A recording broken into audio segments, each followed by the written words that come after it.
As we're into our last rehearsals, here's a little something about the amazing George Bernard Shaw. He was an extraordinarily prolific writer and not someone to be messed with. He had strong views on just about everything and expressed them in the most provocative way that he could.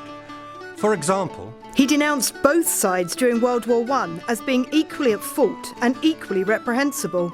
He was a passionate eugenicist, sharing the belief that methods such as involuntary sterilisation, segregation and social exclusion would rid society of individuals considered to be unfit. Well, considered by the eugenicists to be unfit. In other words, according to many, scientific racism and selective breeding. In fact, there were very few subjects on which he didn't actively comment or engage. And he still managed to fit in creating 62 plays, along with a wealth of criticism, journalism, pamphlets, novels, letters and diaries, and was writing up to his death in 1950 at the age of 94.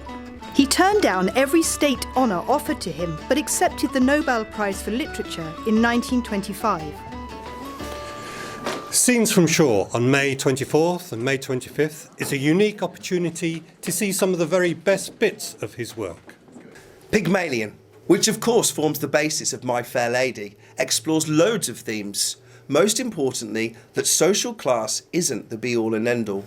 People from the upper classes may not be good people, and those from lower social classes may be much better as people. Wouldn't you agree? Absolutely. What is it you want, my girl? I want to be a lady in a flower shop, instead of selling at the corner of Tottenham Court Road. But they won't take me unless I can talk more genteel. I know what lessons cost as well as you, and I'm ready to pay. How much? Now you talking. I thought you'd come off it when you saw a chance of getting back a bit of what you chucked to me last night. Sit down. Sit down, girl. Do as you're told. Ow! What's your name? Liza Doolittle. How much do you propose to pay me for the lessons? Oh, I know what's right. I won't give more than a shilling. Take it or leave it. Candida questions Victorian notions of love and marriage, asking what a woman really wants from her husband. It certainly would have ruffled a few feathers in its day, wouldn't it? Certainly. Stagger me, my boy, out with it. First, I love your wife. Of course you do, my dear child. Everybody loves her. They can't help it. I like it. I say, Eugene, do you think yours is a case to be talked about?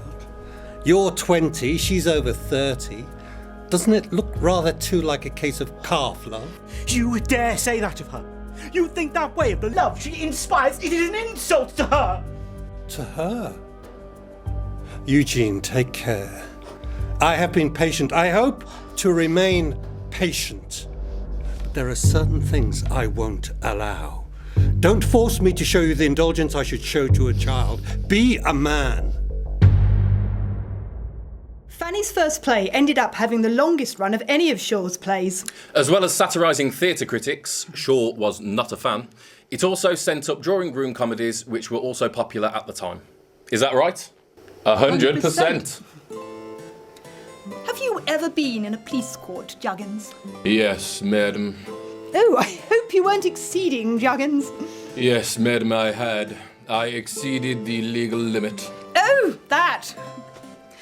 Why is it they give a woman a fortnight for wearing a man's hat, and a man a month for wearing hers? I didn't know that they did, madam. Just doesn't seem justice, does it, Juggins? No, madam. Mrs. Warren's profession centres on prostitution, a subject that Victorians would have absolutely not wanted discussed publicly. They would have found St. Joan very strong too, as Shaw paints her as a forerunner of equality for women. Agreed? Yes. Everyone has some choice, Mother. The poorest girl alive may not be able to choose between being Queen of England or Principal of Newnham, but she can choose between rag picking and flower selling according to her taste. People are always blaming circumstances for what they are. Perpetual imprisonment! Am I not then to be set free? Give me that writing. Light your fire. Do you think I dread it more than the life of a rat in a hole?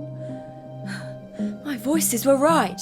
Yes, they told me you were fools. and that I was not to listen to your fine words nor trust to your charity. You promised me my life, but you lied! So that's it, a selection of some brilliant scenes by a brilliant playwright, and you can see them all here at the Crescent Theatre on May the 24th and 25th. Look forward to seeing you here.